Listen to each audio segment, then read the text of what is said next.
మీరు అలా వెనక్కి జరగంటారు. రైట్.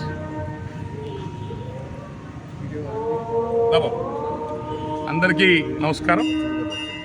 మన ఎలక్షన్స్ తర్వాత ఈస్ట్ గోదావరి జిల్లాకి ఇదే మొదటిసారి మళ్ళీ వచ్చాం. స్వామివారి ఈసారి దేవాలయాల్లో దర్శనం ఏర్పాటు చేసుకున్న కుటుంబం మొత్తం కూడా నేను అన్నవరం వెళ్ళొచ్చాం. అందులో దుర్గేష్ గారికి రాజమండ్రిలో మంచి సన్మాన కార్యక్రమం పెట్టారు. ఆ కార్యక్రమం కూడా అందరూ పాల్గొన్నాం.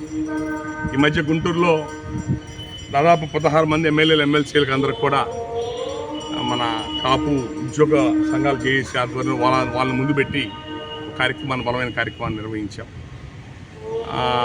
ఈరోజు పవన్ కళ్యాణ్ గారు ఒక అద్భుతమైన మెజారిటీతో గెలిచి అసెంబ్లీలో బలంగా ఉండి డిప్యూటీ సీఎంగా ఉన్నారు. ఇటు రాష్ట్రానికి అటు కేంద్రానికి కూడా ఆయన ఒక దిక్సూచిగా నిలబడ్డాడు. ఆయనకు అండగా నిలబడింది మీ పిఠాపురం ప్రజలు.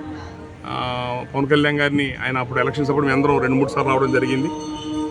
మన పవన్ కళ్యాణ్ గారిని గెలిపించిన పిఠాపురం నియోజకవర్గం ప్రజలందరికీ కూడా హృదయపూర్వక ధన్యవాదాలు. అందరూ కూడా వన్ సైడెడ్గా ఒక మాట మీద ఉండి ఓటు వేశారు. మనలాంటి పేద కులాల నుంచి నాయకత్వం రావడం తక్కువ, వచ్చిన నాయకుడిని కాపాడుకోవడం మనందరి బాధ్యత.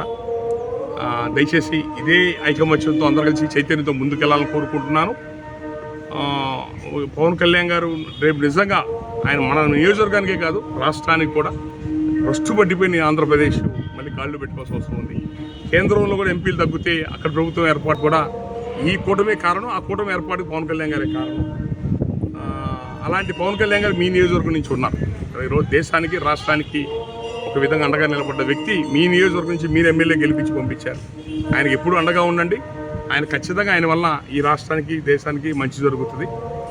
పేద కులాల రాజ్యాధికారం సాధన కూడా సాధించే అవకాశం ఉంది. కాబట్టి అందరూ కూడా చైతన్యంతో ఐకమత్యంగా ఉండాలని, ఆయన నాయకత్వంగా అండగా ఉండాలని చెప్పని మిమ్మల్ని మరీ కోరుతాను.